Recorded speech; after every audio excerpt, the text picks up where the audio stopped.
Hello students, कैसे हैं। आज हम लास्ट टॉपिक की तरफ बढ़ रहे हैं। कौन सा? हमारी जो सेकंड यूनिट थी स्ट्रक्चर ऑफ एटम, उसका लास्ट टॉपिक है। क्या बताया था मैंने? Energy of the orbitals. Last topic कौन सा है? Energy of orbitals. इससे पहले हमने क्या पढ़ा था? शेप ऑफ ऑर्बिटल्स हमने पढ़ा था या नहीं पढ़ा था? आज हम पढ़ रहे हैं एनर्जी ऑफ द ऑर्बिटल्स। लेकिन ऑर्बिटल की एनर्जी कह लो या इलेक्ट्रॉन की एनर्जी, क्यों? जिस ऑर्बिटल में जो इलेक्ट्रॉन डाला जाएगा तो उस ऑर्बिटल की जितनी एनर्जी होगी उतनी किसकी होनी चाहिए? उस इलेक्ट्रॉन की। इसलिए आप एनर्जी ऑफ इलेक्ट्रॉन बोल लो या फिर क्या बोल सकते हो? Energy of orbitals. अगर हम एनर्जी ऑफ ऑर्बिटल्स की बात करते हैं, अगर हम किसकी बात करते हैं? एनर्जी ऑफ ऑर्बिटल्स की बात करते हैं या एनर्जी ऑफ इलेक्ट्रॉन्स की, तो उससे पहले मैं आपको बताऊंगा हमारे पास दो टाइप के सिस्टम होते हैं। दो टाइप के सिस्टम कैसे कह रहा है? दो टाइप के सिस्टम होता है, एक होता है यूनी इलेक्ट्रॉनिक सिस्टम और दूसरा आपके पास क्या होता है? Uni electronic system. और दूसरा हमने पढ़ रखा है मल्टी इलेक्ट्रॉनिक सिस्टम। बताओ इतना पता है या नहीं पता है? यूनी का मतलब क्या होता है? जिसके अंदर एक इलेक्ट्रॉन होता है उसे बोलते हैं यूनी इलेक्ट्रॉनिक सिस्टम। एग्जाम्पल हमारे पास हाइड्रोजन है, ठीक है। यूनी को हम मोनो इलेक्ट्रॉनिक भी बोल सकते हो या नहीं बोल सकते हो? इसके अंदर एक इलेक्ट्रॉन होता है, एग्जांपल हाइड्रोजन है। और मल्टी जिसमें एक से ज्यादा इलेक्ट्रॉन हो। हाइड्रोजन को छोड़कर कोई भी एग्जांपल रख दो, लिथियम है, हीलियम है, सोडियम है, पोटासियम है, ये सब किसके अंदर आते हैं? ये सब आते हैं मल्टी इलेक्ट्रॉनिक सिस्टम के अंदर। तो मल्टी इलेक्ट्रॉनिक में लिथियम, हीलियम, सोडियम, पोटासियम ये है। कोई भी रख दो जिसमें एक से ज्यादा इलेक्ट्रॉन है और एक इलेक्ट्रॉन केवल हाइड्रोजन में होता है, इसलिए इसे हम क्या नाम देते हैं? Uni electronic system. और यूनी इलेक्ट्रॉनिक सिस्टम में जो इलेक्ट्रॉन है एक, अगर हम उनकी एनर्जी देखते हैं, अगर हम इनमें एनर्जी देखेंगे तो यूनी इलेक्ट्रॉनिक सिस्टम के अंदर एनर्जी ऑफ इलेक्ट्रॉन कह लो या energy of orbitals depend on किसके ऊपर डिपेंड करती है? Energy of the orbital depend on principal quantum number. किसके ऊपर डिपेंड करती है? प्रिंसिपल क्वांटम नंबर के ऊपर डिपेंड करती है। Principal quantum number. आप इलेक्ट्रॉनिक सिस्टम की एनर्जी किस पे डिपेंड करती है? Principal quantum number. क्या कह रहा है? मल्टी को हम बाद में देखेंगे, इसको मैं हटा देता हूं। तो देखिएगा यूनी इलेक्ट्रॉनिक सिस्टम में क्या कह रहा है। प्रिंसिपल क्वांटम नंबर का मतलब क्या है? अगर आपने लास्ट वीडियो एक क्वांटम नंबर की थी, वो अगर आपने ध्यान से देखी है तो सब कुछ पता चल जाएगा। मैंने कहा था प्रिंसिपल क्वांटम नंबर को किससे डिनोट करते हैं? n, 1, 2, 3 कुछ भी हो सकता है, जिसको हम क्या नाम देते हैं? सेल। बताया था। उसके बाद सेल में क्या होती है? सब सेल। सब सेल कौन कौन सी होती हैं? एस सब सेल, पी सब सेल, डी सब सेल और एफ सब सेल, यही होती है ना। उसके बाद क्या होते हैं? ऑर्बिटल्स। इन सब सेल के अंदर जो ऑर्बिटल्स होते हैं उन्हें बोलते हैं ऑर्बिटल्स। कौन कौन से? एस सब सेल में जो ऑर्बिटल होंगे एस ऑर्बिटल, पी सब सेल में जो ऑर्बिटल होंगे पी ऑर्बिटल, डी सब सेल में जो ऑर्बिटल होंगे डी ऑर्बिटल और एफ सब सेल में जो ऑर्बिटल होंगे उनको हमने क्या नाम दिया था? F orbital. यही कहा था या नहीं कहा था? अब ये कह रहा है, मान लेते मैंने फर्स्ट सेल ली जब n equal to 1, n equal to 1 होता है तो हमने पढ़ा था फर्स्ट सेल में एक ही सब सेल होती है, यानी कि जिसकी L की वैल्यू क्या होती है? 0। अगर L की वैल्यू 0 होती है तो मैंने बताया था इसमें केवल और केवल कौन सी सब सेल होती है? एस सब सेल। और उसके अंदर केवल और केवल कौन से ऑर्बिटल होते हैं? S orbital. पढ़ा था या नहीं पढ़ा था भाई? अरे फर्स्ट सेल है, n की वैल्यू जब 1 होगी तो L की वैल्यू होगी 0, इसलिए फर्स्ट सेल में केवल S सब सेल होती है और S सब सेल में केवल S ऑर्बिटल होता है, इसलिए फर्स्ट सेल को हम ऐसे लिखते थे 1s, मतलब फर्स्ट सेल में S सब सेल और S सब सेल का एक ऑर्बिटल, यही लिखते थे ना। दूसरी n इक्वल टू 2 होता तो यहां पे दो होती है, 0 और 1। 0 का मतलब S सब सेल और 1 का मतलब P सब सेल, और P सब सेल का मतलब कौन से ऑर्बिटल? P orbital. इसलिए दूसरी सेल में S ऑर्बिटल भी होते हैं और कौन से ऑर्बिटल भी होते हैं? P। बताया था या नहीं बताया था? तीसरी सेल में S ऑर्बिटल भी होते हैं, P भी होते हैं और D भी। अरे ये बताया था या नहीं बताया था? देखो n जब 2 होगा तो l कहां से कहां तक जाता है, 0 से लेकर n-1 तक, यही निकालनी थी ना वैल्यू। 0 n की जगह 2 रखोगे, 2 - 1 1, तो 0 और 1 दो वैल्यू हो गई। जब l 0 होगा तो s सब सेल, l जब 1 होगा तो p सब सेल, s सब सेल में s ऑर्बिटल, p सब सेल में p ऑर्बिटल, इसलिए दूसरी सेल में s ऑर्बिटल भी होता। तो इस तरीके से हमें ये पता चल गया b ऑर्बिटल है। इसी तरीके से जब फोर्थ सेल की बात करेंगे तो उसमें 4s भी होता है, p ऑर्बिटल भी होता है, d भी होता है और f भी होता है। इस तरीके से मैं बता रहा हूं। यहां पे अब सुनिएगा प्रिंसिपल क्वांटम नंबर के ऊपर एनर्जी ऑर्बिटल की कैसे डिपेंडेंट है, ये सब पता चल गया। ये मैं क्वांटम नंबर वाले पार्ट में करवा चुका हूं। इनका मतलब क्या है, आप ध्यान से सुनिए। जब यूनि इलेक्ट्रॉनिक सिस्टम की बात होती है तो 1s, इसके नीचे क्या होते हैं 2s और 2p, ये कौन सी सेल के ऑर्बिटल है, दूसरी सेल की s सब सेल का s ऑर्बिटल, दूसरी सेल का p सब सेल का p ऑर्बिटल। तो ये कह रहा है इसकी एनर्जी इसके इक्वल होगी भी, इसकी एनर्जी किसके इक्वल होगी, इसके। क्यों, जब तक ये प्रिंसिपल क्वांटम नंबर इक्वल है तब तक उनकी एनर्जी सेम रहेगी। हालांकि s ऑर्बिटल की शेप और p ऑर्बिटल की शेप अलग अलग है, लेकिन फिर भी यूनि इलेक्ट्रॉनिक सिस्टम के अंदर जब तक प्रिंसिपल क्वांटम नंबर सेम है तो उनकी एनर्जी इक्वल रहती है। अब 1s की इसकी किसी के इक्वल नहीं होगी, क्यों, क्योंकि इसके साथ में कोई है ही नहीं। अब तीसरी सेल में देखो s भी होता है, p भी होता है और d भी, तो इन तीनों की एनर्जी एक दूसरे के क्या होगी, इक्वल होगी। क्यों, क्योंकि तीनों का क्वांटम नंबर सेम है। प्रिंसिपल क्वांटम नंबर का मतलब सेल, ये भी तीसरी सेल है, ये भी थर्ड सेल है और ये भी थर्ड सेल है। हालांकि तीनों की शेप अलग अलग है। इसकी शेप हमने स्फेरिकल पढ़ी थी, इसकी डंबल शेप पढ़ी थी, इसकी डबल डंबल शेप पढ़ी थी, लेकिन तीनों की एनर्जी इक्वल। कब, एक बात याद रखना, जब यूनि इलेक्ट्रॉनिक सिस्टम होता है। क्यों, क्योंकि यूनि इलेक्ट्रॉन में एक ही इलेक्ट्रॉन होता है और एक न्यूक्लियस का डायरेक्ट इलेक्ट्रॉन के साथ अट्रैक्शन होता है और कुछ भी नहीं होता, एक ही इलेक्ट्रॉन प्रेजेंट होता है, इसलिए उसमें कोई रिपल्सन नहीं होता, हमेशा अट्रैक्शन होता है, एक पॉजिटिव और एक negative. Positive nucleus, negative electron, इसमें अट्रैक्शन होता है। लेकिन मल्टी इलेक्ट्रॉनिक में जाएंगे ना तब रिपल्सन आ जाता है। कैसे, वो मैं आगे बताऊंगा। तो यहां पे कोई रिपल्सन नहीं है, इसलिए एक सेल के सभी ऑर्बिटल की एनर्जी इक्वल होगी। जैसे 4 है, 4s की एनर्जी 4p के इक्वल, 4p की एनर्जी 4d के इक्वल और 4d की एनर्जी किसके इक्वल होगी, 4f। तो इन सब की एनर्जी भी एक दूसरे के इक्वल, क्योंकि इनका प्रिंसिपल क्वांटम नंबर सेम है। तो मैं ये कह सकता हूं यूनि इलेक्ट्रॉनिक सिस्टम में जो ऑर्बिटल की एनर्जी वो प्रिंसिपल क्वांटम नंबर पे डिपेंडेंट है। इनका क्वांटम नंबर सेम है, प्रिंसिपल क्वांटम नंबर मतलब सबसे पहला क्वांटम नंबर, तो इनकी एनर्जी सबकी क्या होगी, इक्वल होगी। लेकिन यूनि इलेक्ट्रॉनिक जैसे हाइड्रोजन है, उसमें एक इलेक्ट्रॉन होता है, वो पहला इलेक्ट्रॉन एक इलेक्ट्रॉन कौन से उसमें होता है, फर्स्ट सेल के s ऑर्बिटल में होता है। कौन सी में होता है, फर्स्ट सेल के s ऑर्बिटल में होता है, और वहां पे उसकी एनर्जी सबसे लो होती है। एनर्जी क्या होती है, वेरी लो। और इस अर्थ पे आपको मैं बार बार बता रहा हूं, जिसकी एनर्जी लो होती है वो स्टेबल, जिसकी एनर्जी हाई होती है वो कैसा होता है, अनस्टेबल। नोट कर लो, जिसकी एनर्जी लो स्टेबल, जिसकी एनर्जी हाई वो अनस्टेबल। जैसे जैसे हम बढ़ते जा रहे हैं ये प्रिंसिपल क्वांटम नंबर बढ़ता जाएगा, एनर्जी बढ़ रही है। अभी एनर्जी क्या हो रही है, इंक्रीज होती जा रही है जैसे जैसे ये प्रिंसिपल क्वांटम नंबर, यानी कि 1s की एनर्जी इन दोनों से लो है, इन दोनों की एनर्जी इन तीनों से लो है, सबसे ज्यादा एनर्जी इनकी होगी। जैसे जैसे प्रिंसिपल क्वांटम नंबर बढ़ेगा एनर्जी क्या होगी, इंक्रीज। अब जब हमें पता है एक इलेक्ट्रॉन है वो भी फर्स्ट सेल में प्रेजेंट होता है हाइड्रोजन का, जब इस फर्स्ट सेल के s ऑर्बिटल में प्रेजेंट होता है तो इसको बोलते हैं ground state of the hydrogen. इसे हम क्या नाम देते हैं, ग्राउंड स्टेट। और ग्राउंड स्टेट मैंने बता रखी है कैसी होती है,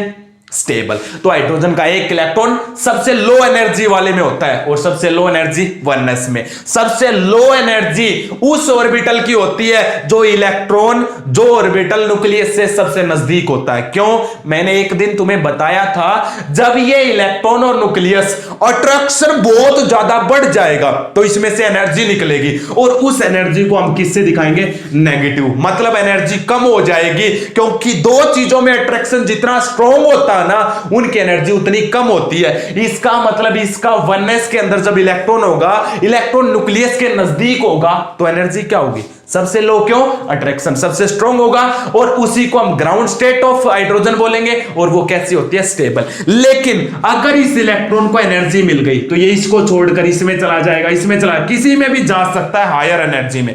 इन हाई एनर्जी वाली ऑर्बिटल्स में चला जाएगा तो उसको हम कौन सी स्टेट बोलेंगे? Excited state. कौन सी स्टेट बोला जाएगा? Excited state of the hydrogen. क्या बोला जाएगा? तो 1 electron of the hydrogen when present in the first shell s orbital, then this is the stable and called ground state. But when it is excited to higher energy orbitals, called excited state, because their energy becomes high and it becomes unstable. ये तब uni electronic system की energy orbital की principal quantum number पे, तो इनकी energy जैसे कि equal है। बोलो समझ आया या नहीं आया? चले फिर आगे, हटा दो इन सबको। अब आगे बढ़ते हैं मल्टी इलेक्ट्रॉनिक सिस्टम में कैसे अभी energy of orbitals in multi electronic system. तो मल्टी इलेक्ट्रॉनिक सिस्टम में देखिएगा क्या कह रहा है। अगर हम मल्टी इलेक्ट्रॉनिक सिस्टम की बात करते हैं जिसमें बहुत सारे इलेक्ट्रॉन होते हैं, मल्टी इलेक्ट्रॉनिक सिस्टम, तो एक ही बात बता देता हूं, यूनि इलेक्ट्रॉन में एनर्जी किस पे डिपेंडेंट थी? प्रिंसिपल क्वांटम नंबर पे। यहां पे it depend on 2 quantum number, एक प्रिंसिपल क्वांटम नंबर और दूसरा कौन सा हो जाएगा भाई? दूसरा क्वांटम नंबर है एजीमुथल क्वांटम नंबर। दूसरा किस पे भी डिपेंडेंट है? एजीमुथल क्वांटम नंबर पे भी डिपेंडेंट है। मतलब प्रिंसिपल क्वांटम नंबर का मतलब n और n का मतलब सेल, और एजीमुथल क्वांटम नंबर का मतलब L और L का मतलब सब सेल। तो सेल के साथ साथ किस पे भी डिपेंडेंट है? सब सेल पे भी डिपेंडेंट है। ऐसा क्यों है उसका रीजन भी मैं बताऊंगा आपको। तो ये दोनों पे डिपेंडेंट है, मतलब N की वैल्यू पे भी, L की वैल्यू पे भी। अगर L की वैल्यू चेंज होगी तो भी एनर्जी चेंज होगी। कैसे? देखिएगा, सबसे पहले 1 लिया, N इक्वल टू 1, तब L इक्वल टू क्या होता है? 0, तो होता है 1s। इसमें तो कोई कंपैरिजन ही नहीं है, इसलिए सबसे लो एनर्जी इसकी होती है। उससे थोड़ी सी आई देखिएगा, अब n इक्वल टू 2 हो जाएगा तो L की वैल्यू 0 भी होगी और 1 भी। L जब 0 होगा तो S मतलब 2s सब सेल, L जब 1 हो तो P सब सेल, तो क्या लिखोगे? 2p। लास्ट टाइम जब यूनि इलेक्ट्रॉनिक सिस्टम था तो मैंने बताया था ये प्रिंसिपल क्वांटम नंबर सेम हो तो इनकी एनर्जी क्या लिखते थे? इक्वल। लेकिन अब मैंने तुम्हें क्या बताया है, पूरी बात ध्यान से सुनो। मल्टी इलेक्ट्रॉनिक में ओनली n की वैल्यू पे डिपेंडेंट नहीं होती एनर्जी, L पे भी डिपेंडेंट होती है। अब ध्यान से देखिए, n तो सेम हो गया, लेकिन L अलग अलग है। इसका L क्या है? 0, और इसका L क्या है? 1। इसका L क्या है? 1 है। तो जिसका L कम होगा उसकी एनर्जी लो होगी, इसलिए इस बार 2s की एनर्जी लो हो जाएगी और 2p की एनर्जी कैसी हो जाएगी? हाई। इस तरीके से मल्टी इलेक्ट्रॉनिक सिस्टम में n की वैल्यू को भी चेक करोगे, L की वैल्यू को भी चेक करोगे। इसलिए सबसे लो एनर्जी 1s, उससे थोड़ी ये इसकी एनर्जी लो हो जाएगी। ये सबसे लो एनर्जी इसकी, इससे थोड़ी सी आई 2s की, 2s से आई 2p की, ठीक है। उसके बाद n इक्वल टू 3 रख लेते हैं। जब n इक्वल टू, देखिएगा, जब n इक्वल टू 3 होगा तो L क्या हो जाएगा? 0 भी होगा, 1 भी होगा और 2 भी होगा। 0 का मतलब s मतलब तीसरी है तो 3s, 1 का मतलब p तो मतलब 3p, 2 का मतलब d मतलब 3d, यही हो जाएगा ना। अब क्या होगा? अब इन तीनों में सबसे कम एनर्जी किसकी होगी? 3s की। क्यों? इनका तीनों का n तो सेम है, लेकिन L देखो, अब L इसका सबसे कम है, इसलिए क्या हो जाएगी? इससे थोड़ी सी ज्यादा एनर्जी 3s की, 3s से ज्यादा 3p की, और 3p से ज्यादा किसकी हो जाएगी? बोलो समझ आया या नहीं आया? इतना ये इस तरीके से देखा जाता है। तो इन तीनों में कंपेयर करोगे, इन तीनों को देखोगे तो किसकी एनर्जी हो जाएगी? हम इनको देखते हैं। अब इन तीनों को, तीसरी सेल वालों को देखा, इन तीनों को देखा, ये दूसरी सेल वालों को देखा, और ये 1s को। बोलो समझ आया या नहीं आया? इतने। इसलिए मल्टी इलेक्ट्रॉनिक सिस्टम में n की वैल्यू भी देखनी है, L की वैल्यू भी देखनी है। n अगर सेम हो तो L को देखो, L की वैल्यू हाई होगी, उसकी एनर्जी क्या हो जाएगी? हाई हो जाएगा। ये दोनों पे डिपेंडेंट क्यों है? अब सुनिएगा मल्टी इलेक्ट्रॉनिक सिस्टम में, हटा दो इन सबको। अब सुनिएगा मल्टी इलेक्ट्रॉनिक सिस्टम में ये दोनों पे डिपेंडेंट क्यों है? दोनों पे क्यों डिपेंडेंट होता है? पहले मान लेते मैंने ये यूनि इलेक्ट्रॉनिक सिस्टम ले लिया, ये पॉजिटिव है, ये एक इलेक्ट्रॉन था इसमें, तो इनके बीच में ओनली अट्रैक्शन था। लेकिन जब मल्टी इलेक्ट्रॉनिक की बात करोगे तो इसमें क्या होंगे, बहुत सारी सेल होंगी, इस तरीके से उसमें बहुत सारे इलेक्ट्रॉन्स होंगे, होंगे या नहीं होंगे। इसलिए मल्टी इलेक्ट्रॉनिक में दो चीजें आएंगी, एक तो आप पढ़ रहे हो अट्रैक्टिव फोर्स, आएगा या नहीं आएगा, एक फोर्स और भी आएगा इसमें, और दूसरा फोर्स कौन सा है, रिपल्सिव फोर्स। कौन सा हो जाएगा, एक और फोर्स आएगा जिसको हम कौन सा फोर्स बोलते हैं, रिपल्सिव। ये कहां से आ गया, यूनि इलेक्ट्रॉनिक में केवल अट्रैक्टिव फोर्स था, इसमें रिपल्सिव भी है। ध्यान से देखिएगा, ये इलेक्ट्रॉन इस इलेक्ट्रॉन को रिपेल करेगा या नहीं करेगा, इस तरीके से इस अंदर वाली सेल में है, ये इलेक्ट्रॉन इसको रिपेल करेगा या नहीं करेगा, तो इस तरीके से इनके अंदर क्या आ गया, ये रिपल्सिव फोर्स आ गया। एक तो एक और क्या आया, एक और सुनिएगा, अट्रैक्टिव तो था ही, रिपल्सिव भी आ गया, एक और आ गया शिल्डिंग इफेक्ट। एक और क्या आ गया, एक फोर्स और आ गया, शिल्डिंग इफेक्ट। ये क्या होता है, ध्यान से देखिए, ये जो पॉजिटिव चार्ज होता है न्यूक्लियस का, ये इलेक्ट्रॉन को अपनी तरफ क्या करता है, अट्रैक्ट, इस इलेक्ट्रॉन को भी अट्रैक्ट करेगा, इसको भी अट्रैक्ट करेगा, इसको भी, इसको भी, इसको भी, और इस बाहर वाले को भी, ठीक है। जब ये इसको अट्रैक्ट करेगा बाहर वाले इलेक्ट्रॉन को, तो ये न्यूक्लियर चार्ज यहां से चला, कुछ न्यूक्लियर चार्ज को ये अंदर की सेल के जो इलेक्ट्रॉन है ये यहीं पे रोक लेंगे या नहीं रोक लेंगे, रोकने का मतलब शील्ड कर लेना, जैसे कंबल ढक दिया हो, ये हमने कंबल से कवर कर दिया हो, ब्लैंकेट, तो वैसे ये न्यूक्लियर चार्ज को ये अंदर की सेल के जो इलेक्ट्रॉन्स हैं ये यहीं के यहीं कवर कर लेंगे। तो इन बाहर वाली सेल के पास ये न्यूक्लियर चार्ज थोड़ी सी अमाउंट में पहुंचेगा, पहुंचेगा या नहीं पहुंचेगा, कम अमाउंट में। क्यों, ये अंदर की सेल वाले इलेक्ट्रॉन न्यूक्लियर चार्ज को कवर कर लेते हैं, शील्ड कर लेते हैं, इसे बोलते हैं शील्डिंग इफेक्ट। तो इस कारण से ये बाहर की सेल के जो इलेक्ट्रॉन है इनके पास न्यूक्लियर चार्ज कम अमाउंट में पहुंचता है, और इनके पास न्यूक्लियर चार्ज कम अमाउंट में पहुंचेगा अगर इनके पास, तो ये क्या होंगे, वीकली अट्रैक्टेड। कैसे होंगे, वीकली अट्रैक्टेड होंगे, और वीकली अट्रैक्टेड होंगे तो एनर्जी कैसी हो जाएगी, डिफरेंट होगी, एनर्जी कैसी हो जाएगी, डिफरेंट होगी। इसलिए क्या कह रहा है, अट्रैक्टिव फोर्स के साथ साथ in the multi electronic system contain two more forces, repulsive force between the electron and the shielding effect which is shown by the inner shell electron. Inner shell के इलेक्ट्रॉन शील्डिंग इफेक्ट भी show करते हैं। इसलिए इन बाहर वाली cell के electron के पास nuclear charge कम जाएगा, इसलिए जो चार्ज इनके पास पहुंचेगा उसे बोलते हैं effective nuclear charge. The exact amount of the nuclear charge which is reaches to outer cell electron called effective nuclear charge, जो वास्तव में इलेक्ट्रॉनिक चार्ज यहां पे जाएगा। लेकिन ये वास्तव वाला nuclear charge, effective nuclear charge कैसे आएगा, जो टोटल अट्रैक्टिव फोर्स था वो उसमें से किसको माइनस कर दें, इसमें से माइनस कर दो इस शील्डिंग इफेक्ट को। किसको माइनस कर दो, शील्डिंग इफेक्ट को अगर माइनस कर देंगे तब हमारे पास वैल्यू आएगी इफेक्टिव न्यूक्लियर चार्ज की, यानी कि वो न्यूक्लियर चार्ज जो रियल में इन बाहर वाले इलेक्ट्रॉन तक पहुंचेगा। क्यों, कुछ न्यूक्लियर चार्ज इस अंदर के इलेक्ट्रॉन्स के द्वारा रोक लिया जाएगा, तो रोका कितना, वो माइनस कर दोगे।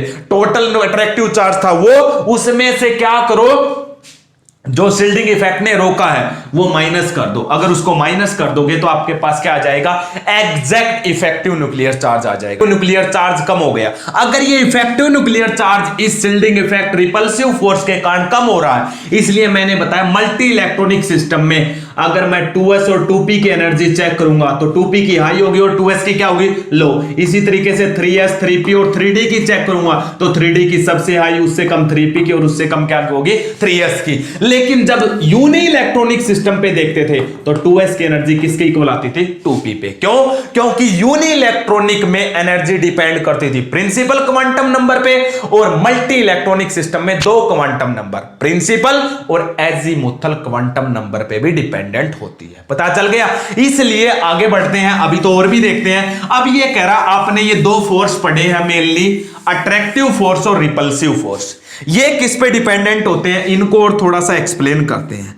एक हमने क्या पढ़ा है, अट्रैक्टिव फोर्स, और दूसरा कौन सा पढ़ा है, रिपल्सिव फोर्स। ये ध्यान से थोड़ा सा और सुनिए किस पे डिपेंडेंट होते हैं। अब सबसे पहले देखो, मल्टी इलेक्ट्रॉनिक में एनर्जी, प्रिंसिपल क्वांटम नंबर और एजीमुथल क्वांटम नंबर। उन पे क्यों डिपेंडेंट होती है? क्योंकि इफेक्टिव न्यूक्लियर चार्ज कम हो जाता है शील्डिंग इफेक्ट के कारण और रिपल्सिव फोर्स के कारण। अब हम देखेंगे ये रिपल्सिव और अट्रैक्टिव फोर्स किस पे डिपेंडेंट है। ये दोनों फोर्स डिपेंडेंट होते हैं shape and shell of the orbital. Shell of orbital किसके ऊपर डिपेंडेंट होते हैं? शेप और सेल पे डिपेंडेंट होते हैं। ये किसके ऊपर डिपेंडेंट होते हैं? सेल और शेप पे। सेल का तो आपको पता है, सेल बढ़ेगी। मान लेते हैं एक 1s को देखूं और एक 2s को देखूं, तो 2s की एनर्जी हाई होगी और 1s की एनर्जी क्या होगी? लो, क्योंकि सेल बढ़ गई। तो सेल पे तो डिपेंडेंट है, ये बात सही है। दूसरी बात डिपेंडेंट होती है शेप पे। शेप की सुनिएगा, शेप पे कैसे डिपेंडेंट होती है? जैसे कि मैं s ऑर्बिटल की शेप देखूं तो मैंने तुम्हें बताया था s ऑर्बिटल की शेप कैसी होती है? सफेरिकल होती है। और सफेरिकल अगर होती है तो ये न्यूक्लियस, इसके चारों तरफ ये s ऑर्बिटल की शेप कैसी होती है? सफेरिकल। तो ये बताओ ये न्यूक्लियर चार्ज सबसे ज्यादा इस s ऑर्बिटल पे काम करेगा या नहीं करेगा? क्यों? क्योंकि इसकी शेप स्फेरिकल है। ये सभी तरफ से न्यूक्लियर चार्ज को अट्रैक्ट करेगा। करेगा या नहीं करेगा? इसी तरीके से s ऑर्बिटल की कंपैरिजन में p ऑर्बिटल की शेप जब देखते थे तो डंबल शेप थी। अब ये बताओ मुझे s ऑर्बिटल पे न्यूक्लियर चार्ज ज्यादा काम करेगा या p ऑर्बिटल पे? किस पे काम करेगा? s पे। क्यों? क्योंकि इसकी शेप सफेरिकल है, ये चारों तरफ से न्यूक्लियर चार्ज से अट्रैक्टेड है। लेकिन p ऑर्बिटल पे कम काम करेगा। इसी तरीके से p ऑर्बिटल की कंपैरिजन में d ऑर्बिटल पे देखेंगे तो सबसे कम न्यूक्लियर चार्ज काम करेगा। तो सबसे ज्यादा s ऑर्बिटल पे, इसकी शेप सफेरिकल है। फिर p ऑर्बिटल पे किससे कम काम करेगा? s से। और p पे और d पे सबसे कम काम करेगा। इसलिए सबसे ज्यादा न्यूक्लियर चार्ज s पे, उससे कम p पे, उससे कम d पे और उससे कम किस पे काम करेगा? f पे भी काम करेगा। एक और रीजन है ऑर्बिटल के साथ साथ। ये बताओ मुझे, आप एक ही बात बताना, न्यूक्लियस के नजदीक सबसे नजदीक कौन सा ऑर्बिटल मिलता है? s। उससे थोड़ा सा दूर p, उससे दूर d और सबसे दूर कौन मिलता है? f। तो जो न्यूक्लियस के नजदीक होगा उस पे सबसे ज्यादा न्यूक्लियर चार्ज काम करेगा या जो सबसे दूर होगा? अरे सबसे नजदीक। इसलिए सबसे नजदीक कौन मिलने की संभावना है? s orbital. इसलिए कह रहा हूं s ऑर्बिटल पे सबसे ज्यादा न्यूक्लियर चार्ज काम करता है, उससे कम p पे, उससे कम d पे, सबसे कम f पे। उसके दो रीजन होंगे। पहली, इनकी shape. According to shape maximum nuclear charge work on the s, उससे कम p पे, उससे कम d पे और सबसे कम किस पे काम करता है? f पे। सिमिलरली इसी तरीके से according to finding probability of orbitals, सबसे नजदीक कौन सा मिलता है? फाइंड होता है सबसे नजदीक, न्यूक्लियस के सबसे नजदीक कौन मिलता है? s orbital. इसलिए सबसे ज्यादा न्यूक्लियर चार्ज किस पे काम करेगा? s ऑर्बिटल पे। इस तरीके से इसके न्यूक्लियस के नजदीक सबसे नजदीक s ऑर्बिटल मिलता है तो सबसे हाई न्यूक्लियर चार्ज s पे काम करेगा, उससे कम p पे काम करेगा, उससे कम d पे काम करेगा, सबसे कम किस पे काम करेगा? f पे। अगर इनके ऊपर न्यूक्लियर चार्ज अलग अलग काम करेगा तो अब मुझे एक बात बताओ, न्यूक्लियर चार्ज अलग अलग हो गया तो एनर्जी भी क्या हो जाएगी? अलग अलग होगी या नहीं होगी? जिसके ऊपर न्यूक्लियर चार्ज सबसे ज्यादा काम करता है उसकी एनर्जी सबसे कम होती है। क्यों? मैंने बता रखा है वो न्यूक्लियस से सबसे ज्यादा अट्रैक्टेड होगा और जो न्यूक्लियस से सबसे ज्यादा अट्रैक्टेड होता है उसकी एनर्जी सबसे कम होती है। इसलिए s ऑर्बिटल की सबसे कम एनर्जी होती है, उससे थोड़ी सी ज्यादा p की होती है, उससे ज्यादा एनर्जी d की होती है और सबसे ज्यादा एनर्जी किसकी होती है? f की। ये तो था अट्रैक्टिंग ऑर्डर। ये कौन सा है? Attracting order. और एनर्जी ऑर्डर लिखेंगे तो क्या हो जाएगा? सबसे ज्यादा एनर्जी f की, उससे कम d की, उससे कम p की और उससे कम s की। इसलिए देखो मैं कह रहा हूं 2s और 2p में 2p की एनर्जी आई क्यों होती है? समझ आया या नहीं आया? क्यों? क्योंकि 2p और 2s जब मल्टी इलेक्ट्रॉनिक सिस्टम में काम करते हैं तो यहां पे दो फोर्स क्रिएट होते हैं, एक अट्रैक्टिव और एक रिपल्सिव फोर्स। और ये दोनों फोर्स किस पे डिपेंडेंट होते हैं? सेल पे डिपेंडेंट होते हैं और शेप पे डिपेंडेंट होते हैं। और एक और है, जब हम शेप को देखते हैं तो s ऑर्बिटल की शेप इस टाइप की है, सबसे ज्यादा न्यूक्लियर चार्ज इस पे काम करता है, उससे थोड़ा सा कम d ऑर्बिटल पे काम, p पे काम करता है, उससे कम d पे काम करता है और सबसे कम न्यूक्लियर चार्ज किस पे काम करता है? f पे। इसलिए अट्रैक्टिंग पावर s की सबसे ज्यादा ये ऑर्डर आएगा। और जिसके ऊपर अट्रैक्शन सबसे ज्यादा होगी उसकी एनर्जी क्या होगी? सबसे लो। और जिस पे अट्रैक्शन सबसे कम होगा उसका एनर्जी सबसे क्या होगा? ज्यादा। और एक और क्या था? Finding probability of the orbitals. सबसे नजदीक कौन मिलता है न्यूक्लियस के? s। इसलिए इसके ऊपर न्यूक्लियर चार्ज भी आई, न्यूक्लियर चार्ज आई तो इसकी एनर्जी भी क्या हो जाएगी? लो हो जाएगी। इसलिए कह रहा हूं एक ही सेल के के जब ऑर्बिटल होते हैं तो उनकी एनर्जी अलग अलग होती है। अब 3s को देखे, 3p को देखे, 3d को देखे तो सबसे हाई एनर्जी आप कहोगे d की। कैसे? क्योंकि हम कहेंगे यहाँ पे अट्रैक्टिव और रिपल्सिव फोर्स आएंगे और ये दोनों फोर्स ऑर्बिटल की जब शेप देखते हैं और उनकी न्यूक्लियस के नजदीक सबसे नजदीक कौन सा ऑर्बिटल मिलता है, इस बेस पे जब हम चेक करते हैं तो सबसे नजदीक s ऑर्बिटल मिलता है, सबसे दूर f मिलता है और उससे थोड़ा सा नजदीक d, उससे नजदीक p, सबसे नजदीक s। इसलिए इस पे न्यूक्लियर चार्ज सबसे ज्यादा और एनर्जी सबसे कम हो जाएगी इसकी, इसलिए ये एनर्जी का ऑर्डर आता है। बोलो समझ आया या नहीं आया? एनर्जी का ऑर्डर, जिसके ऊपर न्यूक्लियर चार्ज हाई उसकी क्या होगी, एनर्जी सबसे कम हो जाएगी और एनर्जी उसके ऊपर अट्रैक्टिव चार्ज ज्यादा काम करेगा जो न्यूक्लियस के नजदीक होगा। समझ आ गया? अब एक और आगे बढ़ते हैं, इसी को चेक करते हैं। अब क्या किया गया, ये कह रहा हम 2-3 एग्जांपल लेते हैं। 2-3 कौन कौन से? मान लेते हैं मैंने एक एग्जांपल ले लिया हीलियम का, एक एग्जांपल ले लिया मैंने लिथियम का, एक एग्जांपल ले लिया बेरिलियम का। इसका एटॉमिक नंबर 2 है, इसका एटॉमिक नंबर 3 है, इसका एटॉमिक नंबर 4 है। जब ये एटॉमिक नंबर बढ़ता है ना, मतलब न्यूक्लियर चार्ज सबसे लो, न्यूक्लियर चार्ज मीडियम और इसके पास न्यूक्लियर चार्ज क्या होगा, सबसे हाई। कैसे पता चला भाई? एटॉमिक नंबर बढ़ता है ना तो न्यूक्लियर चार्ज ज्यादा होता है। इसके पास प्रोटॉन ज्यादा है, इसके पास प्रोटॉन कम है, इसके पास प्रोटॉन सबसे कम है। जिसके पास प्रोटॉन कम, न्यूक्लियर चार्ज लो, इसके पास न्यूक्लियर चार्ज सबसे हाई। इन तीनों एग्जांपल का जब हम केस लेते हैं तब अब कह रहा है इसका भी मैं 2s ऑर्बिटल उठा रहा हूं, इसका भी 2s ऑर्बिटल उठा रहा हूं और इसका भी 2s ऑर्बिटल उठा रहा हूं, तो इनमें सबसे कम एनर्जी कौन से ऑर्बिटल की होगी? अब ध्यान से मेरी पूरी बात सुनिए। न्यूक्लियर चार्ज सबसे हाई तो ये सबसे स्ट्रांगली इस न्यूक्लियस को अट्रैक्ट करेगा। इसमें न्यूक्लियर चार्ज मीडियम तो इसकी कंपैरिजन में यहां पे अट्रैक्शन वीक। सबसे कम अट्रैक्शन किसमें होगा? इसमें। और जिसमें अट्रैक्शन वीक होता है उसकी एनर्जी मैंने कैसी बताई थी? हाई। इसलिए सबसे हाई एनर्जी इसकी और सबसे लो एनर्जी इसकी। तो मैं ये कह सकता हूं जैसे जैसे एटॉमिक नंबर बढ़ता है तो nuclear charge increases then the energy of the orbitals decreases. तब एनर्जी क्या होती है? डिक्रीजेस। तो लिख लोगे energy of orbitals decreases with increase in atomic number, with increase in atomic number. कई बार क्वेश्चन आया हुआ अभी ये हीलियम, लिथियम और बेरिलियम, इनमें इनका ऑर्डर लिखो एनर्जी का। इसलिए हम लिखेंगे बेरिलियम का जो 2s ऑर्बिटल है उसकी एनर्जी सबसे कम होगी, उससे थोड़ी सी ज्यादा लिथियम वाले की होगी और उससे थोड़ी सी ज्यादा किसकी होगी? हीलियम वाले की, क्योंकि यहां पे अट्रैक्शन सबसे कम है और जहां पे अट्रैक्शन सबसे कम वहां पे एनर्जी सबसे हाई होगी और जहां पे अट्रैक्शन स्ट्रॉन्ग वहां पे एनर्जी लो। यहां पे अट्रैक्शन स्ट्रॉन्ग क्यों है? अरे इसका एटॉमिक नंबर ज्यादा है, एटॉमिक नंबर ज्यादा है तो यहां पे प्रोटॉन ज्यादा होंगे, प्रोटॉन ज्यादा होंगे तो न्यूक्लियर चार्ज कैसा होगा? हाई। सिंपल सी बात है। अगर मैं बेरिलियम के साथ एक और रख देता, मान लेते यहां पे नाइट्रोजन रख देता और कह देता आप बताओ किसकी होगी, तो सबसे लो एनर्जी किसकी होगी? नाइट्रोजन के 2s ऑर्बिटल की। क्यों? क्योंकि इसका एटॉमिक नंबर 7 है, इसका न्यूक्लियर चार्ज बेरिलियम से भी ज्यादा हो गया। तो जिसका एटॉमिक नंबर ज्यादा उसी के ऑर्बिटल की एनर्जी क्या होगी? लो होगी। बोलो समझ आया नहीं आया? इतना मैं यही तुम्हें बताना चाह रहा था। हो गया। अब इसी के अंदर आगे बढ़ते हैं, हटा दो इनको। अब देखिएगा, अब इसी को देखते हुए एक रूल बनाया गया था भाई, जिसको बोलते हैं बोर्स एंड बरी रूल। क्या बनाया गया?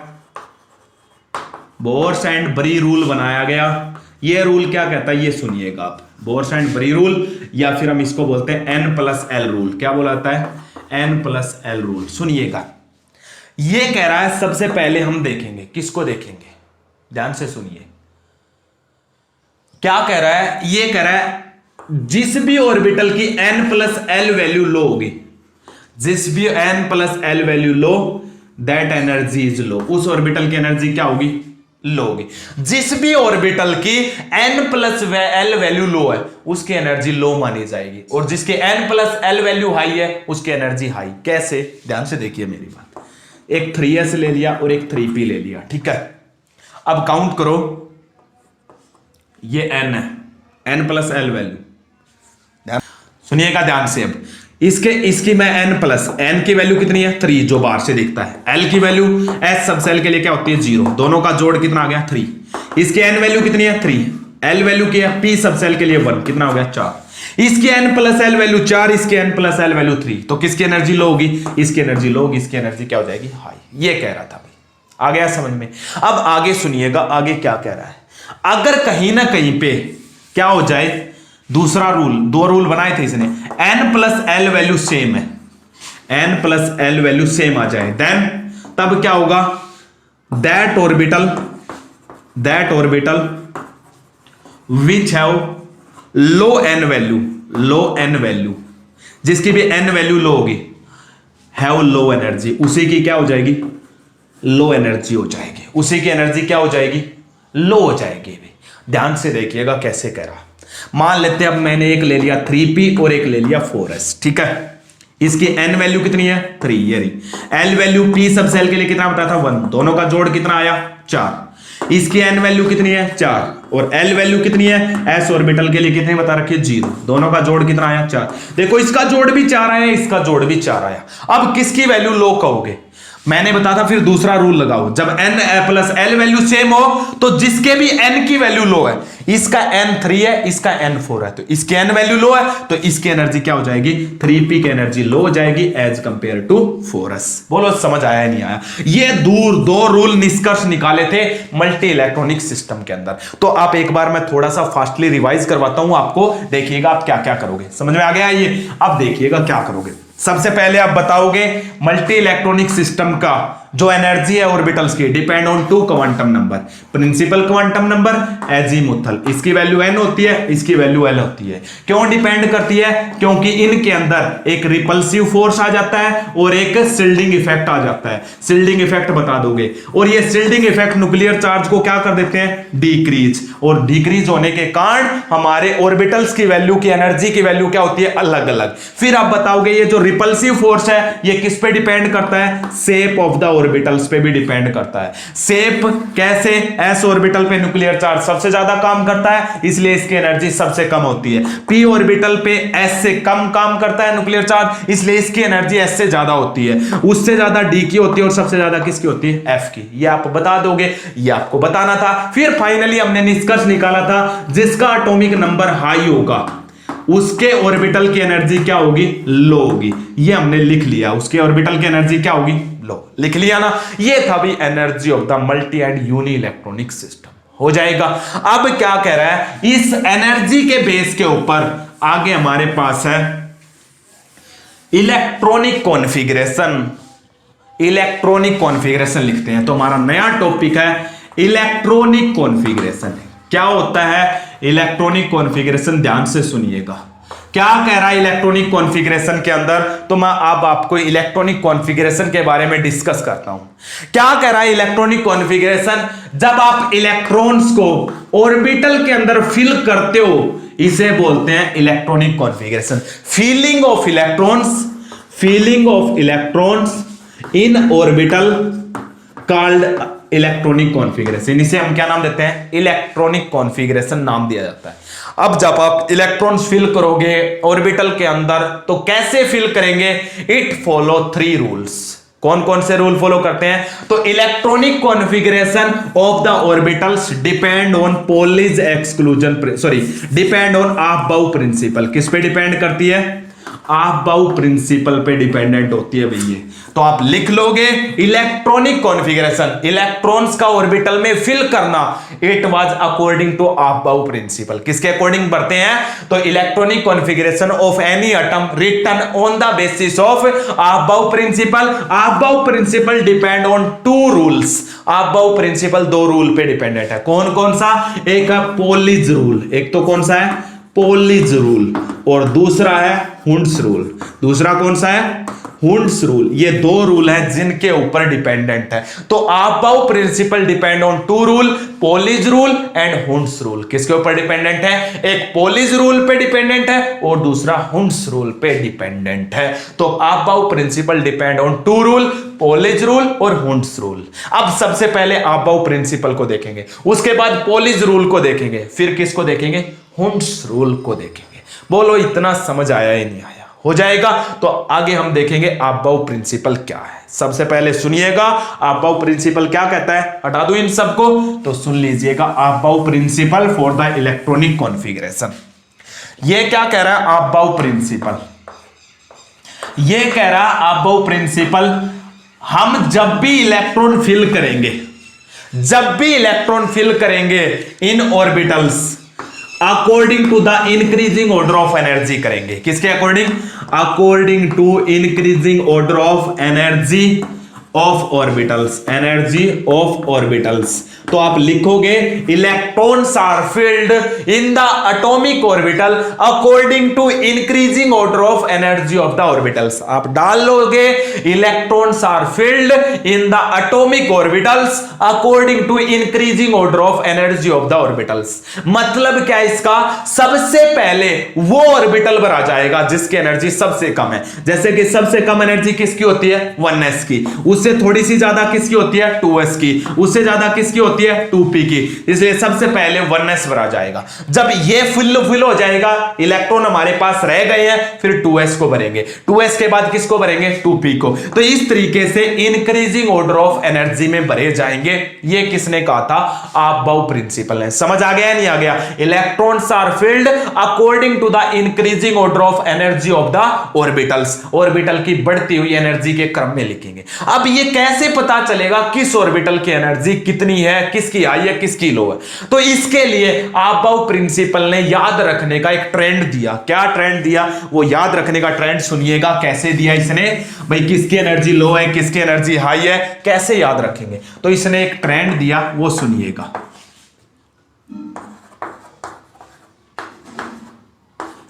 इसका क्या ट्रेंड था वही मैं आपको लिखवाने जा रहा हूं, ध्यान से देखिएगा। इसने क्या ट्रेंड दिया था?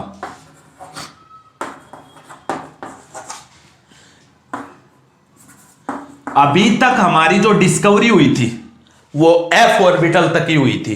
ठीक है, आगे एटम आएंगे, यानी कि कोई ऐसा एटम आएगा जिसका एटॉमिक नंबर हाई है, तब आगे ऑर्बिटल की डिस्कवरी होगी। इसने कहा ये है ऑर्डर। मैं बताता हूं आपको क्या है ऑर्डर।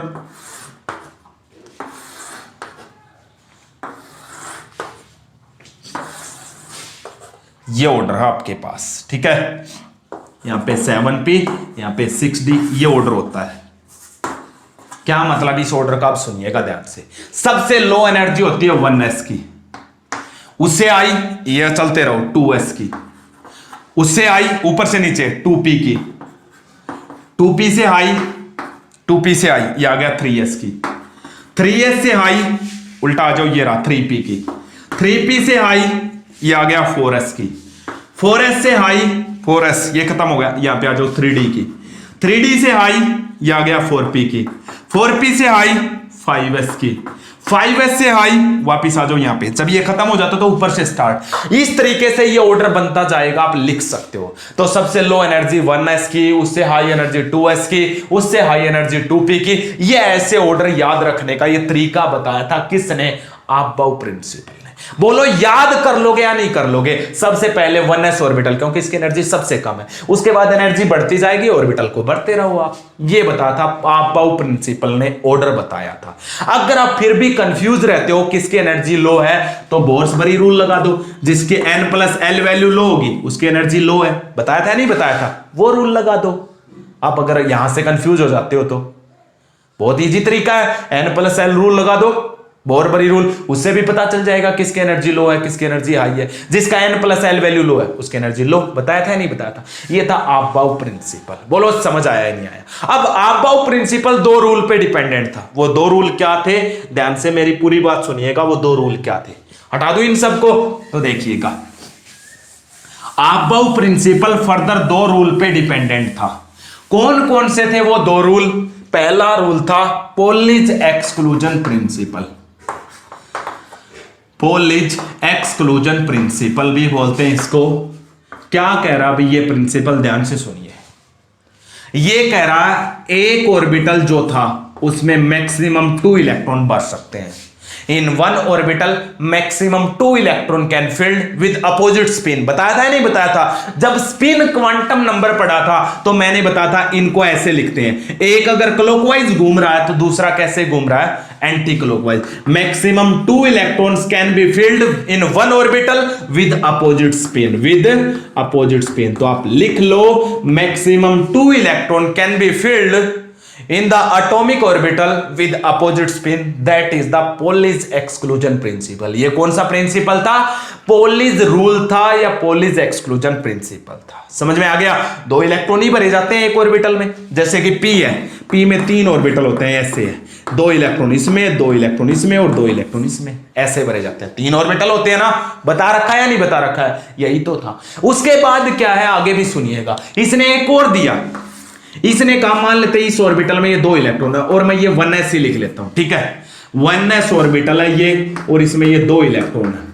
इन दोनों इलेक्ट्रॉन के क्वांटम नंबर की वैल्यू लिखो। 4 क्वांटम नंबर होते हैं, सबसे पहला n, दूसरा l, तीसरा m और फोर्थ s।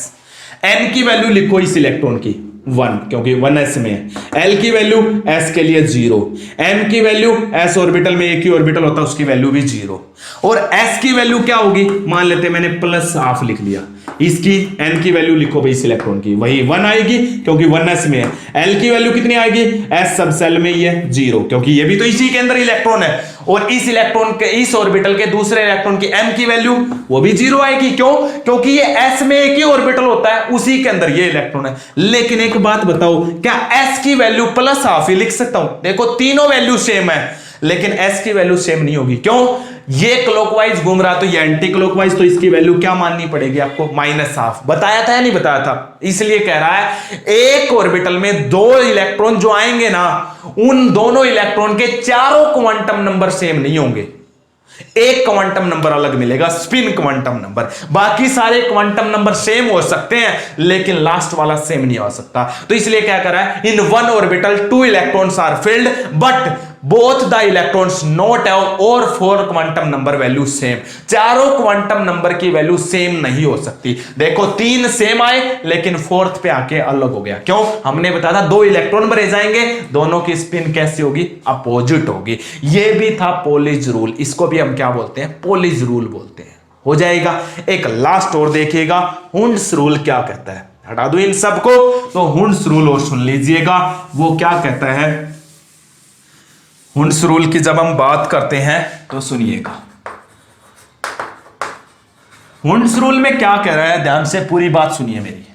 हुंड्स रूल क्या कह रहा है, मान लेते हैं यहां पे आपके पास 2p ऑर्बिटल है, p में कितने ऑर्बिटल है, 3। ये तीनों एक साथ दिखाने पड़ेंगे भाई, क्योंकि तीनों की एनर्जी इक्वल होती है। p के 3 ऑर्बिटल, 2p के 3 ऑर्बिटल।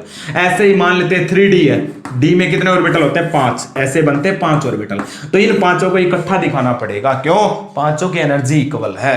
अगर ये 3p होता तो इसकी एनर्जी हाई है, इसकी लो है, ये बात सही है, लेकिन इसके 3 ऑर्बिटल इक्वल है और इसके 5 ऑर्बिटल की एनर्जी क्या इक्वल है। जब किसी भी ऑर्बिटल की एनर्जी इक्वल होती है तो हुंड्स रूल ने कहा था, मान लेते हैं यहां पे p में 4 इलेक्ट्रॉन भरने हैं, कैसे भरोगे आप?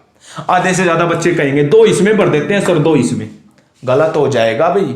हुंड्स रूल क्या कहता है, जब ऑर्बिटल की एनर्जी इक्वल हो तब पहले आप जिन ऑर्बिटल की एनर्जी इक्वल है उनको सिंगली फिल्ड करोगे, एक एक भरोगे। उसके बाद अगर इलेक्ट्रॉन आपके पास बचते हैं, 4 थे 3 भरे जा चुके, एक और, तब पेयरिंग करोगे। 5 होते हैं तो यहां पे 5वां पेयर अप होता ऐसे, और 6 होते तो 6 के 6 पेयर अप हो जाते। तो क्या है, अकॉर्डिंग टू हुंड्स रूल,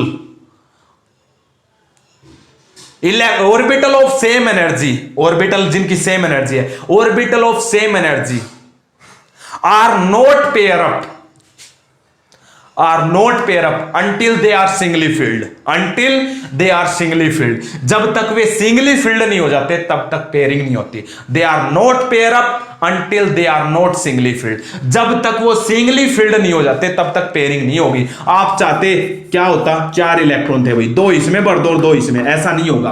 पहले क्या होंगे, ये सब सिंगली फिल्ड होंगे, उसके बाद क्या होगी, जब तक ये सारे सिंगल इलेक्ट्रॉन फिल नहीं हो जाते तब तक पेयरिंग नहीं होगी। यह हुंड्स रूल ने कहा था। लिख ली डेफिनेशन। जैसे अब यहां पे 6 इलेक्ट्रॉन है, आप चाहो 2 इसमें डाल दो, 2 इसमें और 2 इसमें, ये 2 खाली हो गए। ऐसे नहीं भरे जाएंगे भाई, क्या भरा जाएगा, एक्चुअल ऑर्डर सुनो, पहले सब में एक एक सिंगल इलेक्ट्रॉन, अब बचते हैं, अब पेयरिंग करो। First electron are singly filled, then pair up, तब क्या होंगे, पेयर अप होंगे। ये था Hund's rule for the electronic configuration.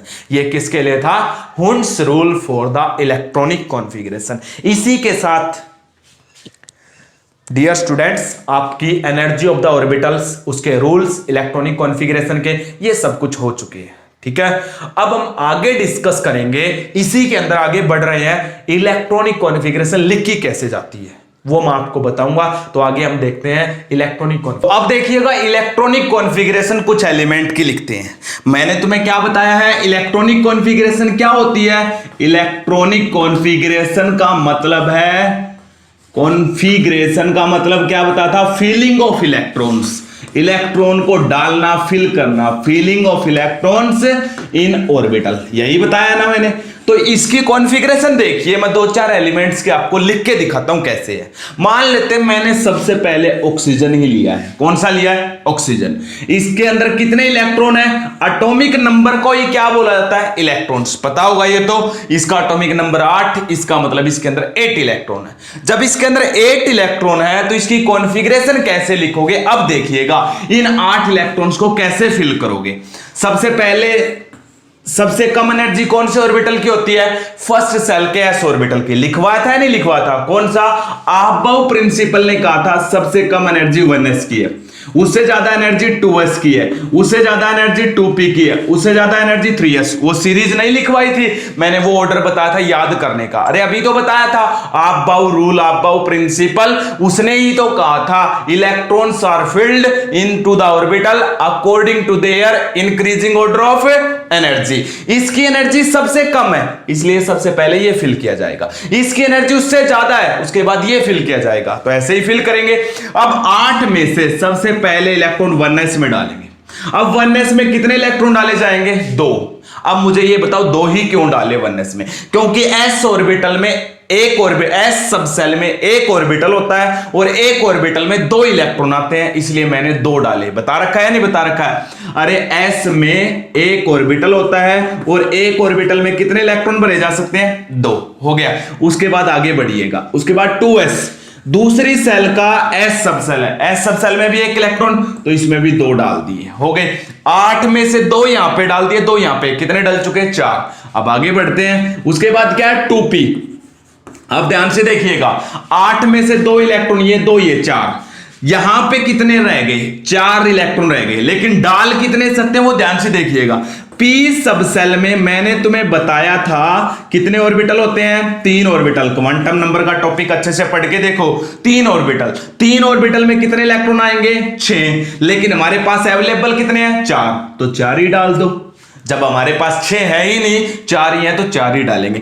ऐसे इलेक्ट्रॉन फिल किए जाते हैं। ये है इलेक्ट्रॉनिक कॉन्फ़िगरेशन। अब एक और बात यहां से ध्यान से सुनने की है। वो बात क्या है? सुनिएगा ध्यान से मेरी पूरी बात। ये कराइए, जो 2p ऑर्बिटल है, 2p सब सेल है, इसको अगर अलग अलग दिखाना हो या 1s को दिखाना हो तो सबसे पहले 1s में एक ही ऑर्बिटल होता है, उसके 2 इलेक्ट्रॉन। फिर 2s को अगर दिखाना है तो ये 2s में भी कितना ऑर्बिटल होता है? 1, उसके भी ये 2 इलेक्ट्रॉन। ऐसे ही दिखाते हैं ना। लेकिन 2p में कितने ऑर्बिटल होते हैं? 3। कल बताए थे ना अभी थोड़ी देर पहले। और हंट्स रूल ने कहा था पहले क्या करोगे? एक के एक फील्ड। 4 है हमारे पास 2p में, 4, तो ये 4th ऐसे, ये 2p में 4 है, ये देखो, ये 2 थे, ये 2 थे, ये 4। ऐसे लिखना आ जाए तो ऐसे भी लिखने पड़ सकते हैं। हो जाएगा? बोलो समझ आया नहीं आया? और ले लेते हैं कॉन्फ़िगरेशन, किसी की भी ले लो आप। मान लेते हैं, अब मैं धीरे धीरे करके और बढ़ रहा हूं। मैं क्या करता हूं, आर्गन की ले लेते हैं। कितना होता है आर्गन का? 18। सुनते हो ना आप? 18 इलेक्ट्रॉन है। सबसे पहले 1s, कितने? 2। वो सीरीज याद करनी पड़ेगी। उसके बाद 2s की एनर्जी होती है, उसमें भी 2। उसके बाद 2p की एनर्जी होती है, 2p में कितने डाल सकते हैं? 6, क्योंकि p में 3 ऑर्बिटल होते हैं, 3 ऑर्बिटल में 6 इलेक्ट्रॉन आ सकते हैं। हमारे पास टोटल 18 है, 2 इसमें, 2 इसमें, 4 और 6 इसमें डाल दिए, कितने हो गए? 10। उसके बाद क्या होता है? 2p के बाद होता है 3s, 3s में भी कितने डालेंगे? 2। उसके बाद क्या होता है? 3s के बाद होता है 3p, p में कितने होते हैं? 6 इलेक्ट्रॉन डाल सकते हैं। हमारे पास है कितने? 2, 4 और 6, 10 और 2, 12। 12 डाल चुके हैं, कितने रह गए 18 में से? 6। और p में डलते भी 6 हैं और हमारे पास बचे हुए भी 6 हैं, तो 6 के 6 डाल दिए। ये देखिएगा, ऐसे इलेक्ट्रॉनिक कॉन्फ़िगरेशन लिखनी है। बोलो समझ आया या नहीं आया? अरे इलेक्ट्रॉनिक कॉन्फ़िगरेशन लिख लोगे या नहीं लिख लोगे? ये ऐसे लिखनी है। उसके लिए आपको वो सीरीज याद होनी चाहिए। कौन सी सीरीज? अबव प्रिंसिपल वाली सीरीज याद होनी चाहिए। अब हम आगे बढ़ रहे हैं। मान लेते हैं मैंने स्कैंडियम का ले लिया, कितना होता है? 21। लिखो जरा, सबसे पहले 1s 2, फिर 2s 2, फिर 2p 6, फिर 3s 2, फिर 3p 6। इतना हो गया भाई। उसके बाद 3p के बाद कौन आता है, वो सीरीज याद करो जो ये नहीं बनवाई थी 1s 2s ऐसे ये बनाया था, उस सीरीज को याद करो। याद करोगे तो 3p के बाद आपको मिलेगा 4s। कौन मिलेगा, 4s। अब देखो 2 4 और 6 10 और 2 12 और 6 18, 18 भरे जा चुके, हमारे पास है 21। एस में कितने भरे जाते हैं, 2। कितने हो गए, अब यहां से यहां तक 20 भरे जा चुके हैं, एक इलेक्ट्रॉन और रह गया। 4s के बाद कौन आता है, 4s के बाद आता है 3d। d में कितने ऑर्बिटल होते हैं, 5। कितने इलेक्ट्रॉन डाल सकते हो आप, 10। हमारे पास अवेलेबल कितना है, एक ही अवेलेबल है, क्योंकि 20 भरे जा चुके हैं, एक रहा हुआ है, वो एक भी हमने डाल दिया। ये देखिएगा ऐसे स्कैंडियम की कॉन्फ़िगरेशन आपको लिखनी है। बोलो कॉन्फ़िगरेशन लिखना आ गया या नहीं आ गया। आगे बढ़ते हैं। अब ये बताता हूं मैं आपको, लगभग सभी में ऐसे ही काम चलेगा। आगे क्या कह रहा है, एक दो एग्जाम्पल और लेते हैं, हम धीरे धीरे आगे बढ़ रहे हैं। एक मैंने एग्जाम्पल ले लिया क्रोमियम का, इसका होता है 24। कितना होता है, 24। अब ध्यान से देखिए, इसकी कॉन्फ़िगरेशन भी आप लिखो, 1s2 2s2 2p में 6 3s2 3p में 6। ये पहले लिख लिया करो। उसके बाद s में 2, p में 6, d में 10। ये आपको पता है जितने अवेलेबल हो, 24 हैं।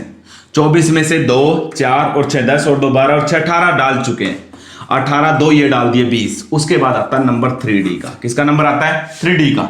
आप ध्यान से सुनिए, कितने रह गए यहाँ पे, 20 भरे जा चुके हैं, 4। तो d में कितने आएंगे, 4। ये देखिएगा क्रोमियम की कॉन्फ़िगरेशन। बोलो लिख लोगे या नहीं लिख लोगे।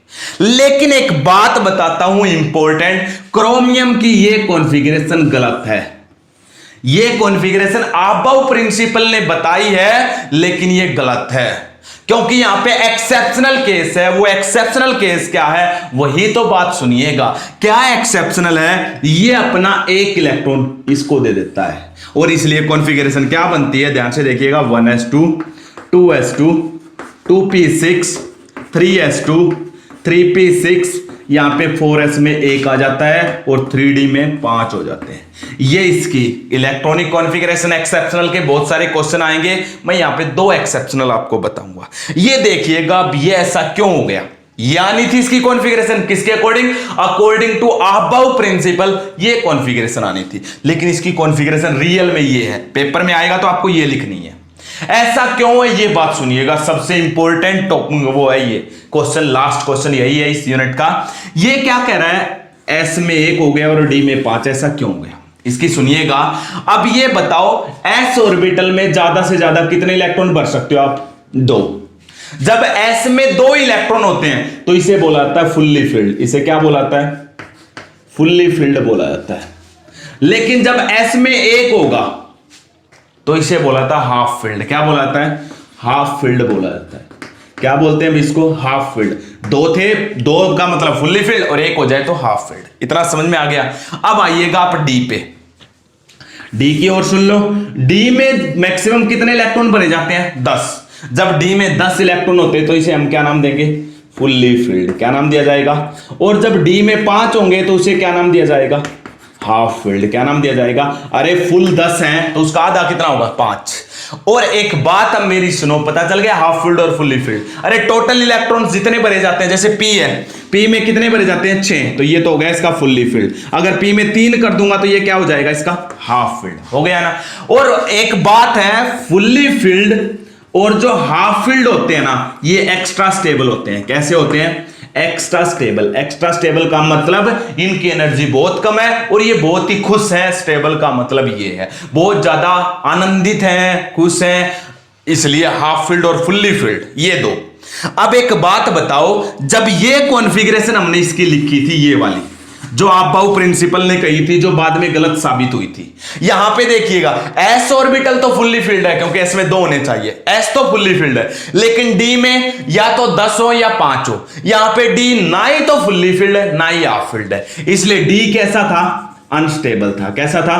अनस्टेबल। फिर क्या सोचा, ऐसे ने सोचा इसको भी स्टेबल बना देता हूं। कैसे? इसने अपना एक इलेक्ट्रॉन इसको दे दिया, इसको देते इसकी कॉन्फ़िगरेशन ये बन गई और ये एग्जैक्ट ठीक है। क्यों है? देखो s ऑर्बिटल में एक इलेक्ट्रॉन है और एक इलेक्ट्रॉन कैसा है? Half field. d में 5 इलेक्ट्रॉन है और d का 5 कैसा है? Half field. अब s भी हाफ फील्ड और d भी हाफ फील्ड, और हाफ फील्ड मैंने कैसे बताए हैं? Extra stable. चाहे हाफ फील्ड हो या फुल्ली फील्ड हो, दोनों क्या है? स्टेबल। यहां पे केवल s स्टेबल था, d अनस्टेबल था, लेकिन जब इसने अपना एक इलेक्ट्रॉन इसको दे दिया तो दोनों स्टेबल हो गए। कैसे हो गए?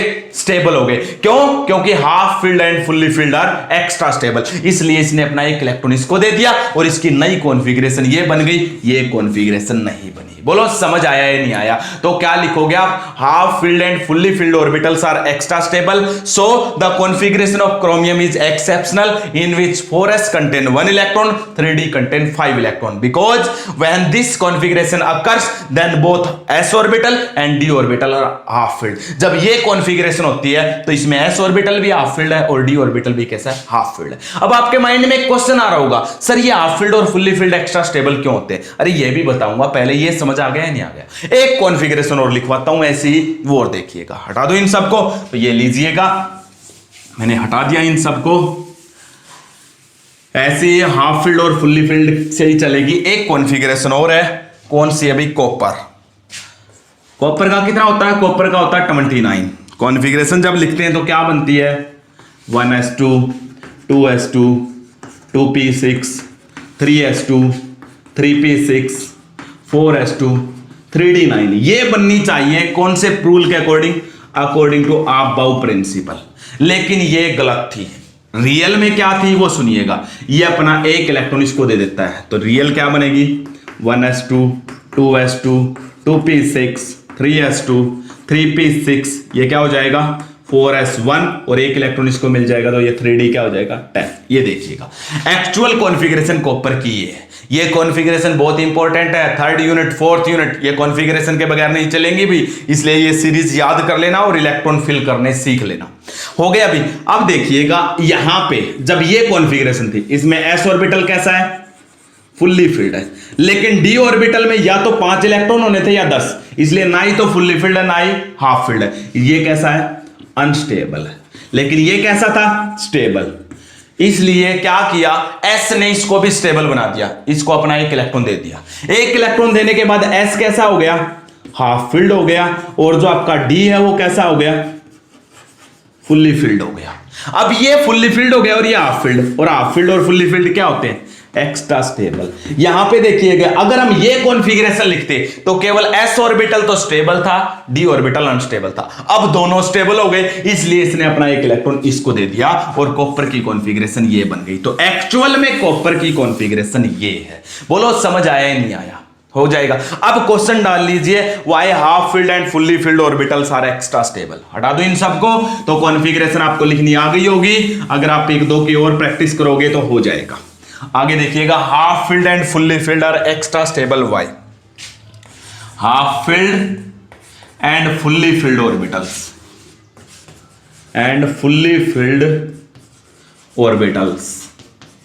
सुनिएगा एक्स्ट्रा स्टेबल क्यों होते हैं। सबसे पहले तो क्या कह रहा है, हाफ फील्ड और फुल्ली फील्ड ऑर्बिटल के अंदर होता है, क्या होता है? सुनो मेरी बात। हाफ फील्ड और फुल्ली फील्ड ऑर्बिटल्स के अंदर होता है अभी सिमिट्री। क्या प्रेजेंट होती है? सिमिट्री प्रेजेंट होती है, और सिमिट्री के कारण ये कैसे होते हैं? स्टेबल। पहली बात आपको याद होनी चाहिए, इनके अंदर क्या प्रेजेंट है? सिमिट्री, या इसको बोलते हैं सिमिट्रिकल डिस्ट्रीब्यूशन। क्या बोलाता है? Symmetrical distribution of electron.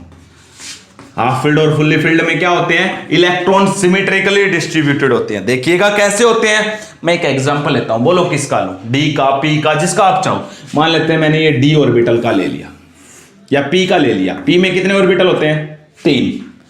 और मैं कह दूं इसके अंदर 3 इलेक्ट्रॉन है, तो हर्ट्ज रूल के अकॉर्डिंग पहले एक एक फिल करोगे। ये देखिएगा, अब तीनों ऑर्बिटल कैसे हैं? हाफ फील्ड है। ये कैसा है? हाफ फील्ड है। हाफ फील्ड होने से देखो क्या हो गया इसमें। अब इसमें एक इलेक्ट्रॉन है इस ऑर्बिटल में, इसमें भी एक है, इसमें भी एक है।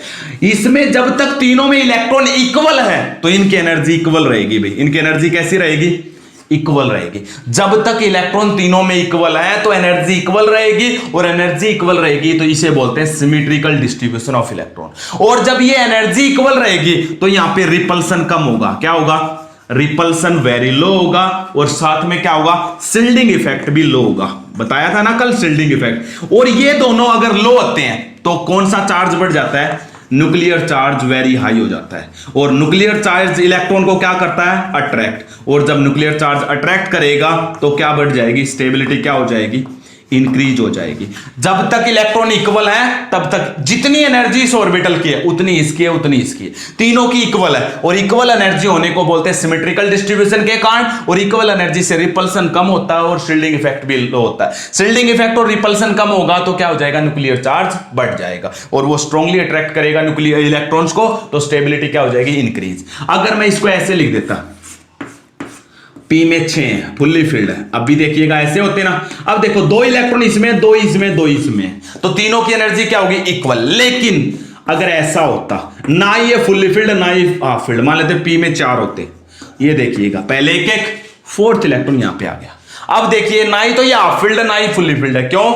इसमें इलेक्ट्रॉन 2 हैं, इसलिए इसकी एनर्जी क्या होगी? हाई होगी, और इन दोनों की एनर्जी कैसी हो जाएगी? लो। इक्वल नहीं रहेगी। एनर्जी केवल ऑर्बिटल की तब इक्वल होती है जब उनके अंदर सेम इलेक्ट्रॉन्स हो, सेम नंबर ऑफ इलेक्ट्रॉन्स हो। लेकिन एक ही ऑर्बिटल के होने चाहिए, एक ही सबसेल के। जैसे अब ये p सबसेल के थे तीनों ऑर्बिटल्स, तो इन तीनों की एनर्जी इक्वल नहीं है। क्यों? क्योंकि इसमें 2 इलेक्ट्रॉन है, और 2 इलेक्ट्रॉन के कारण इनमें रिपल्सन हो जाएगा, और रिपल्सन होगा तो एनर्जी कैसी हो जाएगी? हाई।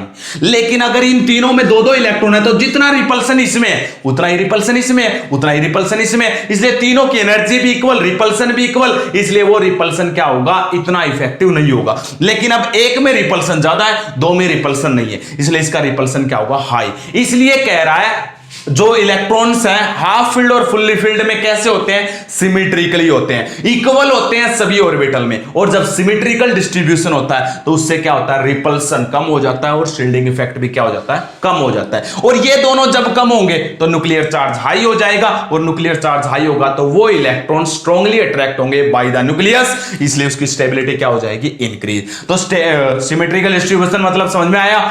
ऑर्बिटल में सभी में इक्वल इलेक्ट्रॉन, और वो तब हो सकते हैं जब फुल हाफ फील्ड होगा या फुल्ली फील्ड होगा। सेकंड रीजन सुनिएगा, हाफ फील्ड और फुल्ली फील्ड एक्स्ट्रा स्टेबल क्यों होते हैं? हटा दो इन सबको। अब सेकंड रीजन सुनिएगा, हाफ फील्ड और फुल्ली फील्ड एक्स्ट्रा स्टेबल क्यों होते हैं? सेकंड रीजन है एक्सचेंज एनर्जी। क्या हो जाएगा? सेकंड रीजन है एक्सचेंज एनर्जी। क्या होती है एक्सचेंज एनर्जी? सुनिएगा, एक्सचेंज एनर्जी से, एक्सचेंज एनर्जी जिसकी हाई होगी वो स्टेबल होता है। भाई क्या होती है? ध्यान से सुनिए। मान लेते हैं मेरे पास ये डी के ऑर्बिटल है, 5 होते हैं ना, ये पांचों इक्वल क्यों रखते हैं? क्योंकि डी के 5 ऑर्बिटल की एनर्जी इक्वल होती है, बताई थी ये। और इसके अंदर इलेक्ट्रॉन्स एक एक है, यानी कि ये हाफ फील्ड है, D5 है। हाफ फील्ड होगा तो ये सारे इक्वल होंगे, सिमेट्रिकल डिस्ट्रीब्यूटेड होंगे। जितनी एनर्जी इस इलेक्ट्रॉन की है उतनी इसकी होगी। क्यों? इक्वल है सारे। इसलिए क्या कह रहा है? जब इलेक्ट्रॉन्स इक्वल होंगे तो आप अब ध्यान से देखिए, इस इलेक्ट्रॉन को इसके द्वारा एक्सचेंज कर सकते हो, मतलब इस इलेक्ट्रॉन को यहां पे और इसको यहां पे कर सकते हैं, नहीं कर सकते? इस एक्सचेंज में एनर्जी जो निकलेगी वो इसमें से निकल जाएगी, और किसी में से एनर्जी निकलती है तो उसकी एनर्जी कम, और लो एनर्जी जैसे जैसे होती जाएगी, जिसकी भी एनर्जी लो होती है वो कैसा होता है? स्टेबल। मैं बार बार कह रहा हूं, कोई पत्थर आप ऊपर की तरफ फेंकते हो वापस नीचे क्यों आते हैं? आप रीजन देते हो ग्रेविटेशनल फोर्स। अरे वो बात भी ठीक है, लेकिन ग्राउंड पे आने के बाद उसकी एनर्जी 0 हो जाती है, क्योंकि पोटेंशियल एनर्जी निकालने का फॉर्मूला होता है, क्या फॉर्मूला निकलता है? mgh। ग्राउंड पे आने के बाद हाइट 0 तो पोटेंशियल एनर्जी उसकी क्या हो जाएगी? 0। इसलिए जितनी एनर्जी लो होगी वो स्टेबल होता है, ये रीजन होता है। अब क्या है? एक्सचेंज। इसने इससे इलेक्ट्रॉन एक्सचेंज किया। जब एक्सचेंज होगा तो कुछ ना कुछ एनर्जी बाहर निकल जाएगी, तो इसकी एनर्जी लो होती जाएगी। एनर्जी लो होगी तो वो कैसा होगा? स्टेबल। लेकिन एनर्जी एक्सचेंज कब होगा इलेक्ट्रॉन्स का? ये सुन लो, जब इलेक्ट्रॉन्स इक्वल होंगे। अब ये भी हाफ फील्ड, ये भी हाफ फील्ड, तो ये इससे एक्सचेंज हो सकता है, ये इससे एक्सचेंज हो सकता है, ये इससे भी एक्सचेंज हो सकता है, ये इससे भी एक्सचेंज हो सकता है। कितनी बार एक्सचेंज हुआ? ये इलेक्ट्रॉन इन चारों के साथ हो गया। लेकिन ये वाला इलेक्ट्रॉन, अब ये देखिएगा, ये इससे तो एक्सचेंज हो चुका है यहां पे, लेकिन क्या ये इलेक्ट्रॉन इससे एक्सचेंज हुआ है? नहीं। तो ये इलेक्ट्रॉन इससे एक्सचेंज हो सकता है, ये इससे भी एक्सचेंज हो सकता है, और इससे भी। हो गया। लेकिन अब ये इलेक्ट्रॉन देखिएगा, ये इन दोनों से तो हो चुका है क्योंकि इससे यहां पे हुआ था और इससे यहां पे हुआ है। अब ये इलेक्ट्रॉन देखिएगा, ये इससे भी एक्सचेंज हो सकता है और ये इससे भी एक्सचेंज हो सकता है या नहीं हो सकता। अब ये रह गया, ये इससे एक्सचेंज हो जाएगा। कितनी एक्सचेंज हुए? 1 2 3 4 5 6 7 8 9 10। कितनी एक्सचेंज एनर्जी हो गई? एक्सचेंज एनर्जी 10 हो गई। क्यों? क्योंकि ये हाफ फील्ड था। फुल्ली फील्ड होता तब भी ऐसे होता। ये देखिएगा, अब ये इससे एक्सचेंज हो सकता है, ये इससे एक्सचेंज हो सकता है, ये इससे। क्यों हुआ? क्योंकि इसमें भी 2 इलेक्ट्रॉन, इसमें भी 2 इलेक्ट्रॉन, इसमें भी 2, इसमें भी 2, इसमें भी 2, सारे इक्वल है। इक्वल है तो इक्वल वाला इक्वल वाले से क्या हो सकता है? एक्सचेंज। लेकिन अगर यहां पे मान लेते हैं, मैं मान के चलता ये d ऑर्बिटल है, इस बार फुल्ली फील्ड नहीं है, हाफ फील्ड नहीं है, d4 है। d4 का मतलब 4 इलेक्ट्रॉन है। अब इसकी एक्सचेंज एनर्जी निकालो, ये इससे एक्सचेंज हो सकता है, इससे हो सकता है और इससे। हो गया इतना। ये फिर इससे हो सकता है, ये इससे हो सकता है और ये इससे हो सकता है। कितनी एक्सचेंज एनर्जी आई? 1 2 3 और 3 ये रही। कितनी एक्सचेंज एनर्जी आई? 6। तो जब हाफ फील्ड और फुल्ली फील्ड होता तब एक्सचेंज एनर्जी ज्यादा होती है और जब हाफ फील्ड और फुल्ली फील्ड नहीं होता तब एक्सचेंज एनर्जी क्या होती है? कम। और एक्सचेंज एनर्जी ज्यादा होने का मतलब है ये जब इलेक्ट्रॉन एक दूसरे से बदले जाते हैं तो इसमें से एनर्जी निकल जाती है। एनर्जी निकलेगी तो इनकी एनर्जी लो और एनर्जी लो होगी तो ये कैसे हो जाएंगे? स्टेबल। इसलिए कह रहा है हाफ फील्ड और फुल्ली फील्ड में एक्सचेंज एनर्जी हाई होती है और एक्सचेंज एनर्जी हाई होगी तो हाफ फील्ड और फुल्ली फील्ड ऑर्बिटल कैसे होते हैं? Extra stable. बोलो रीजन समझ में आया या नहीं आया? इसी के साथ आपका चैप्टर कंप्लीट हो गया है। ठीक है, आप अच्छे से दोबारा से कहीं पे आपका वीक पॉइंट रहता है तो उसको भी चेक कर लीजिएगा, बड़े ध्यान से चेक कीजिएगा। फिर भी आपके कुछ क्वेश्चंस रहते हैं तो हम जब रिवीजन करेंगे तब डिस्कस करेंगे इस यूनिट के बारे में भी। इसके डिफरेंट न्यूमेरिकल्स भी आप कीजिएगा। आपको कहीं पे भी डाउट है कमेंट सेक्शन में रख लीजिएगा। ओके, इसी के साथ आपका चैप्टर कंप्लीट हो गया।